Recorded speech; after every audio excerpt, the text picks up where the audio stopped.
como funciona o Fundo do São Paulo para pagar dívidas. 240 milhões para pagar as dívidas é o valor, empréstimo do Bradesco, 40 milhões, total da dívida bancária, 280 milhões de reais. Claro que é muito dinheiro, tem regras, e a gente começa a explicar esse fundo chamado FIDIC, que o São Paulo aprovou no seu Conselho Deliberativo durante esta semana. Fala, Rodrigo, conta para nós.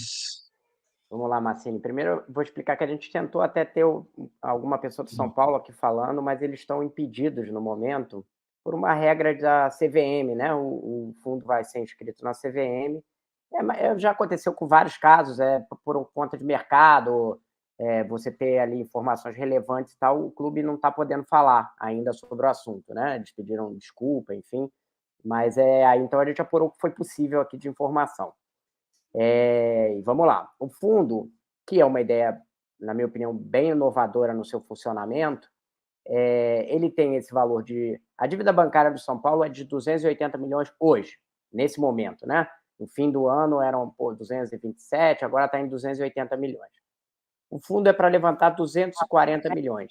É um fundo feito com a Outfield e a Galápagos, que são empresas financeiras, né? E eles vão levantar esses 240 milhões no mercado, e esses 240 vão ser repassados ao São Paulo, que vai lá e paga todas as suas dívidas com vários bancos. Além disso, para complementar, foi já renegociado um valor com o Bradesco, de um contrato de mais longo prazo, que é em torno de 48 milhões. Então, tem uns quebrados aqui para um lado para o outro, 240 e 48, enfim. Que aí também vai compor essa dívida mais alongada com juros mais baixos, né? Os juros que o São Paulo vai pagar, no fundo, são CDI mais 5%. E aí eles ainda não se tem um cálculo exato, mas o clube vai economizar bastante. E a ideia é que em 4 anos você pague a dívida bancária do São Paulo, que é, obviamente, uma coisa... É o item mais pesado para o São Paulo, para impedir o São Paulo de fazer mais investimentos, contratações, enfim, porque tem que ficar pagando juros, que já aconteceu com vários bancos, ele vai antecipando, pegando dinheiro, e aí uma hora os juros começam a ficar tão altos que vai inviabilizando os investimentos do clube. Então, esse fundo, a intenção é que se pague em 4 anos, são regras que vão valer para além da gestão do Casares, justamente foi aprovado no Conselho Deliberativo com esse intuito, e todos os aportes, o que o São Paulo dá de garantia são as suas receitas de TV, contrato de patrocínio, todas essas coisas. Uma parte vai para pagar esse empréstimo, né? Que o fundo, na verdade, é um empréstimo, né? Um FIDIC. E outra parte vai ficando para o clube, e o clube passa a ter essas limitações. O gasto com futebol passa a ser de 50% da receita, ou 350 milhões de reais, o que for menor. Então, você tem que usar o valor menor. Você pode ter um gasto extra no futebol se você tiver uma receita extraordinária, se tiver uma venda ali de jogador, alguma coisa que saiu do que estava previsto no orçamento. E a partir de 2025, o clube tem que começar a dar superávit, né? O São Paulo vinha operando ultimamente no vermelho, teve aumento de dívida durante a gestão do Casares.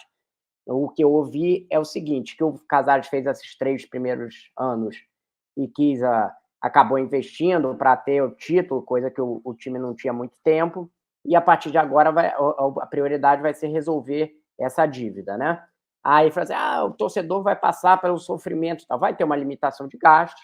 Dentro do São Paulo há um entendimento de que é possível você ter um time competitivo ali dentro desses patamares de receita, de gasto, né, dentro da receita, usando a base, investindo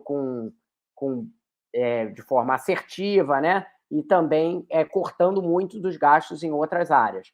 Mas eu acho que o que tem de inovador nesse fundo, em relação a outras soluções anteriores, é essa limitação de gasto de 350 milhões e 50% da receita, porque isso coloca um freio no clube, vai ter que gastar menos para pagar de fato. E a minha apuração é que foi o São Paulo que propôs isso para o fundo, não o fundo que impôs ao São Paulo.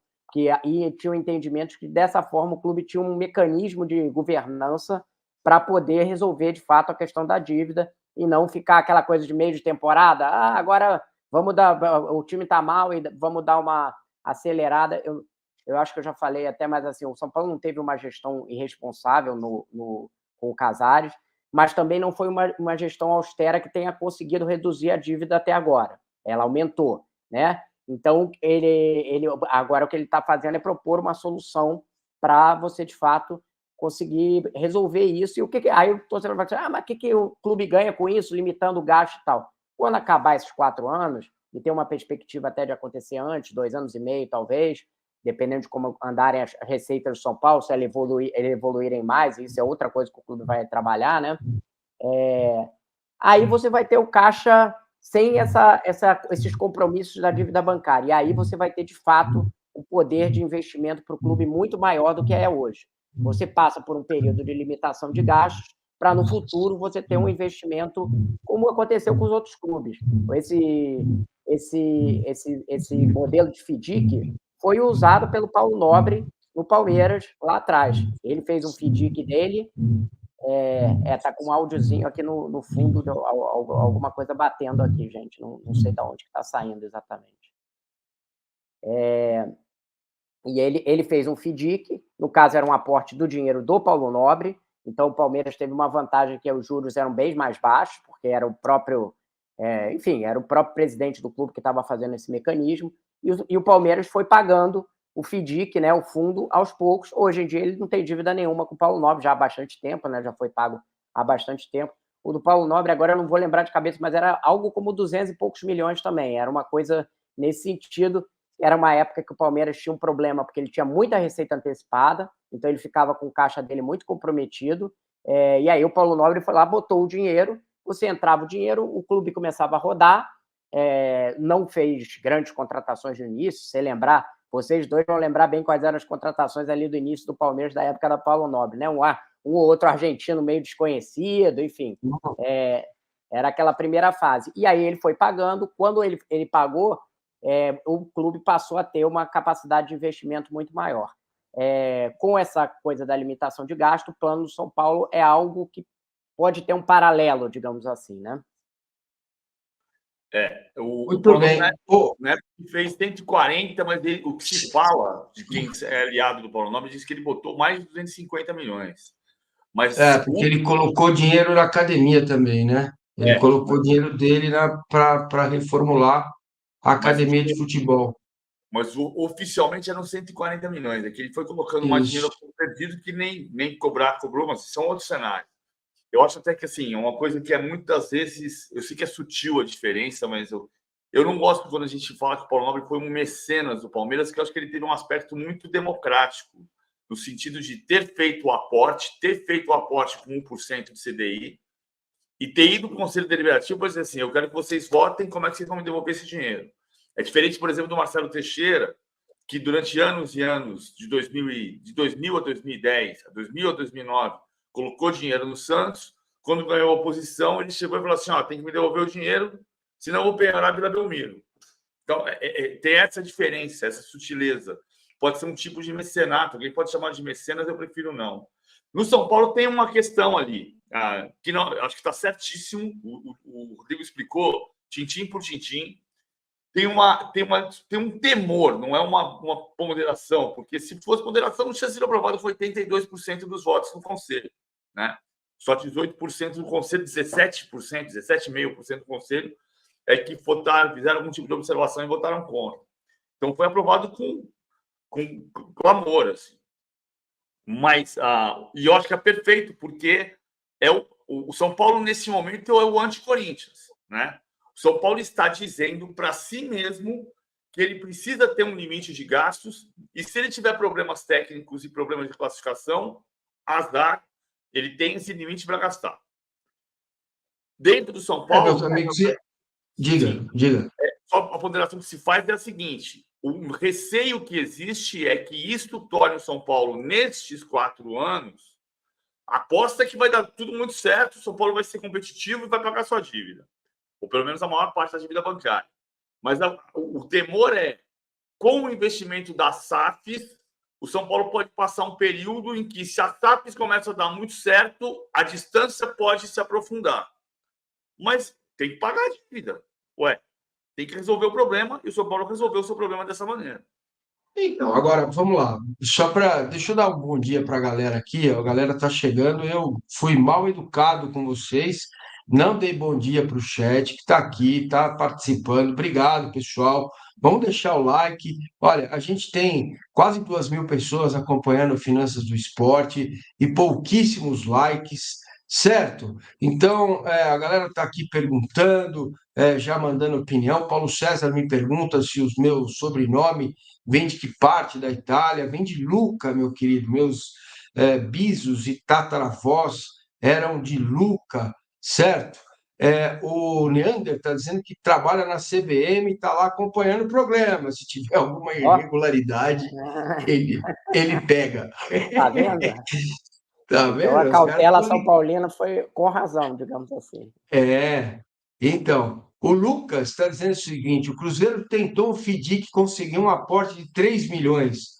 Foi fechado 3 meses depois. Não tem ainda nada de inovador nisso. Não, mas a gente está exatamente falando que isso já foi feito por outros clubes, no caso o Palmeiras. Mas, a grosso modo, Marcelo, gente, eu o acho que a fundo coisa de inovação é a coisa da limitação de gastos do futebol. É isso que a gente é está o que falando, vem não o depois, FDIC. né? Exatamente. O Não, que vem botar como depois. regra do fundo, né? A gente já viu muito clube tentar captar em fundo, ele tem razão quando ele fala isso. Agora, ele se Claro. propor a regras restritivas de governança, eu não lembro de nenhum ter feito, entendeu? Agora, veja, a criação do fundo não significa, a criação do projeto não significa que o dinheiro já está em caixa, que agora ele precisa ir ao mercado e vai depender, acho que tem duas coisas fundamentais. Primeiro, se der certo, o São Paulo vai ter novamente credibilidade. Esse é o primeiro ponto. As pessoas têm um certo temor, porque eu prefiro ter o cheque para dar o pré-datado e buscar um título do que fazer a coisa certa e ficar com esse temor das coisas não andarem bem no futebol, que é obviamente o carro-chefe. Mas olha, pensem vocês comigo que estão assistindo. Você tem uma dívida com cartão de crédito que te consome, segundo o balanço do São Paulo, o ano passado, o investimento de Cotim em contratações, o equivalente foi pago em juros. Ora, se você aumentar um pouquinho a sua receita, você vai ter um alívio financeiro brutal para investir no futebol. Então, não significa, na minha visão, se der certo, que o São Paulo vai ficar amarrado numa camisa de força. E se você termina isso em 2 anos e meio, 3, com SAF, sem SAF, São Paulo tem um estádio gigantesco, público bate recorde toda hora. Então, as coisas podem acontecer com tranquilidade nesse momento. Então, eu vejo com muito otimismo, acho que o São Paulo, sim, fez a coisa certa. Agora, o passo adiante é, Rodrigo e PVC, como é que o mercado viu isso? Porque não é fácil também você captar tanto dinheiro, né, para poder fazer o fundo andar, né?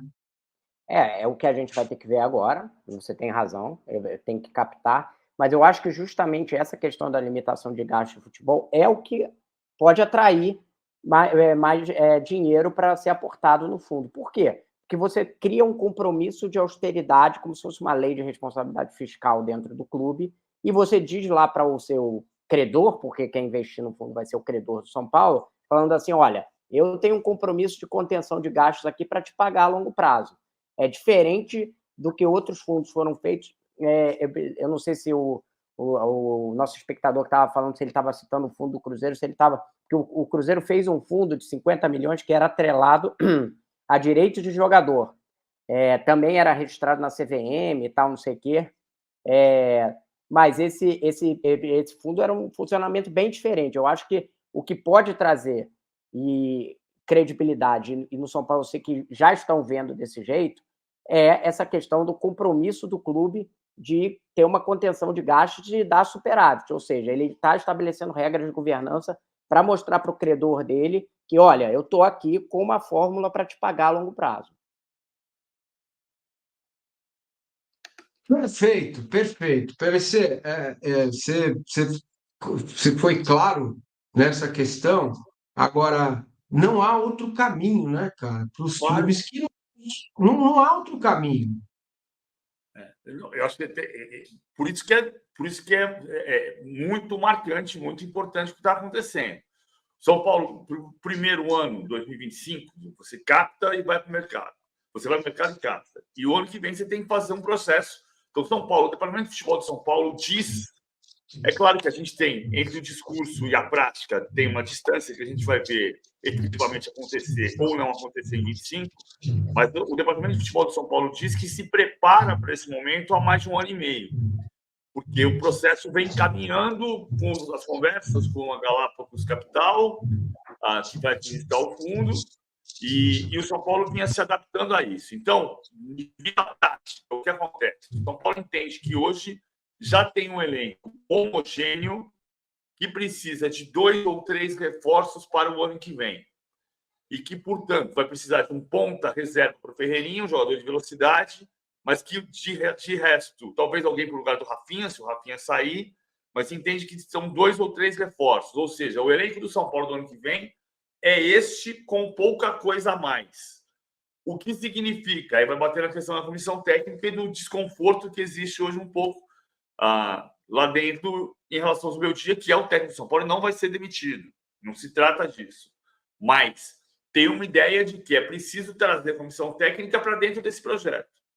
Ou seja, se você não vai conseguir contratar o Thiago Mendes, quem chegou é o Marcos Antônio, a comissão técnica precisa trabalhar com um elenco que a direção entende homogêneo, que vai ser reforçado, mas pontualmente. Por quê? Porque tem um limite de gastos. E aí o que se fala dentro do São Paulo também é uma coisa que ninguém está contra o projeto. Ao contrário, só está ponderando a situação. Quem está citando o Corinthians sou eu, não é nenhum diretor. É assim, a gente sabe como funciona no futebol brasileiro. Você começa a perder primeira rodada, segunda rodada, terceira rodada, na 10ª rodada você está na zona de rebaixamento, você fala, vou no mercado e contrato 5 jogadores. Não pode. Não dá para ser assim. Então, São Paulo... isso que o Daniel... É isso, PVC, que o Daniel Carvalho está perguntando aqui. O contrato tem alguma sanção prevista caso o clube não siga as regras de austeridade? Ele vai ter que pagar, né? É uma boa pergunta. Não tem. Eu vou explicar para vocês.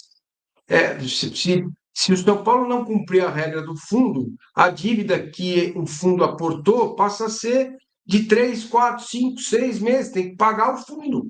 Simples assim. Entendeu? O fundo tem uma interferência, digamos assim, não é bom dizer interferência, mas ele tem umas prerrogativas dentro da gestão do clube, por exemplo.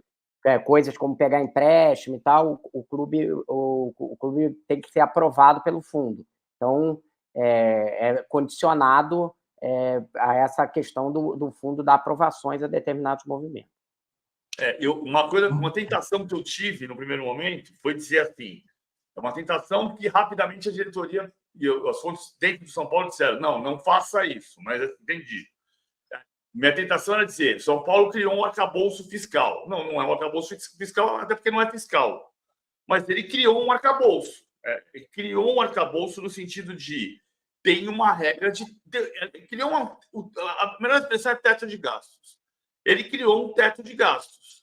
Não é assim, não temos uma meta, vamos alcançarmos a meta, dobramos a meta. Não se trata disso. Você tem um teto de gastos, você tem que respeitar esse teto.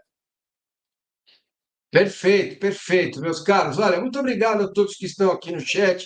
Deixe o seu like, se inscreva no canal. O Cássio Laprano está dizendo o seguinte, a dívida do clube aumenta porque se ele não está cumprindo as regras de austeridade, como que vai pagar o fundo? Exatamente isso, tá? O Hilarivan está perguntando, é um fundo privado, não é qualquer pessoa que pode ingressar, segundo o César Grafietti, que deu entrevista ontem ao canal dos meus amigos Arnaldo e Tironi. Certo? Vamos que vamos, meus amigos. Tem um próximo tema aqui que também é muito interessante. Olha aí, ó, se liga aqui. Bom, aqui os objetivos do São Paulo, a gente falou, né, de terminar isso em 4 anos ou até menos, manter o time competitivo e por aí vai.